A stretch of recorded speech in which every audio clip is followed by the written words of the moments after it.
Alright everybody, as you can see, I got a new movie review for you today, and that's the newest neo-noir film to come out in the year of 2018, and that is A Simple Favor starring Anna Kendrick and Blake Lively. And if you want to know what this film's about, Anna Kendrick plays a woman by the name of Stephanie Smothers, who is an energetic individual who works at her son's, or volunteers at her son's elementary school, to the point of kind of annoying the other parents, and also, she gets introduced to this woman named Emily Nelson, portrayed brilliantly by Blake Lively, and once they get introduced, Stephanie's life is thrown and completely turned upside down, and like I said at the beginning of this, we have one of my favorite movies of the entire year. You know, I wasn't exactly knowing what I was going to expect when I went to see this movie. I mean, it's a film noir film. I mean, those films can be great. They can be like Gone Girl, or they can be like The Nice Guys, or they can kind of be like Girl on the Train. Luckily, A Simple Favor is great, and it's great for a myriad of reasons. First of all,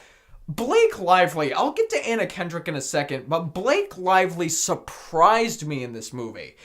You know, I always thought she was okay as an actress. I didn't think I would ever think of her as big as Oscar caliber or what have you. But she really proved herself in A Simple Favor. Blake Lively absolutely gives the best performance of her entire career in this movie. And I was kind of blown away by the little nuances, by everything that she did in this movie. And now I can see it. If Blake Lively actually got into an Oscar caliber role, I absolutely believe she could do it. Because her portrayal of Emily in here is by far the best performance in the entire movie. But Anna Kendrick is really good too. She gives a performance that we've kind of seen before, where she's super jittery, super hyperactive, but, you know, serious to a fault. And, you know, a little crazy. But, you know, we've seen that performance a few other times with Anna Kendrick. But, I mean, she's great. I don't think anybody's going to argue that Anna Kendrick is a really phenomenal actress. But Paul Feig also.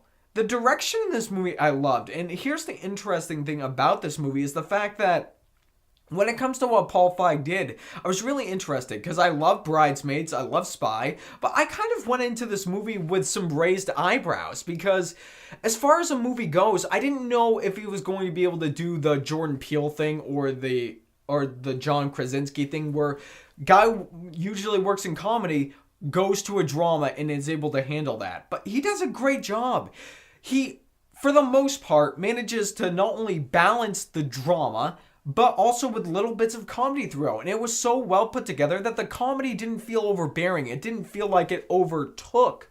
It didn't feel like it overtook the story. So the power of the story could hit as necessary as it needed to. Also, I really respect when filmmakers can take aspects of different other foreign films or foreign filmmaking and include that in their films. I love when Quentin Tarantino does that with films like Inglourious Bastards or The Hateful Eight or what have you.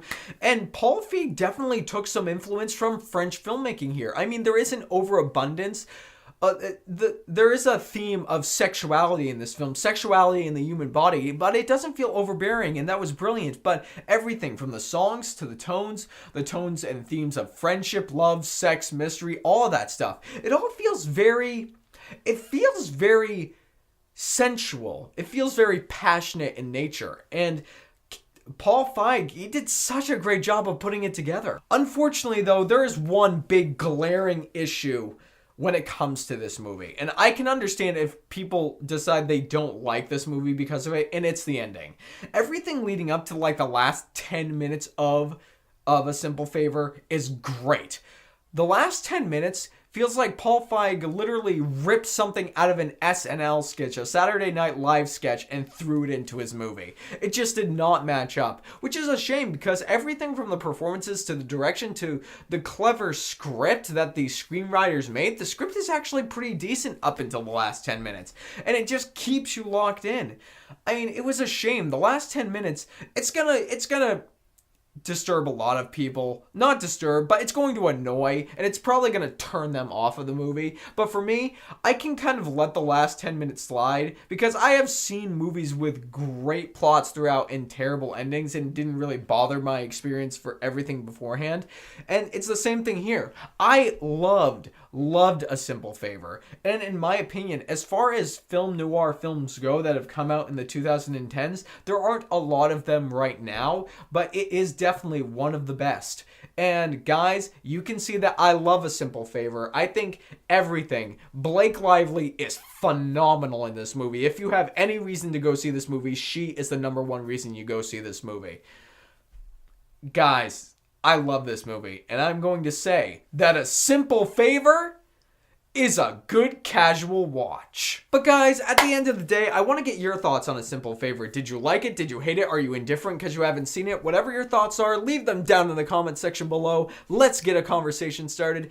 And of course, if you like what you've seen here and you want to see more, click right there and subscribe. How do you subscribe? Little bubble right there if you want to contact me. Social media right there. Sweet Film Podcast over there. And all my other reviews for 2018 right up there. Be sure to go check all of those out. And of course, you have a fantastic day. I want to know your secret. Quand j'étais petite,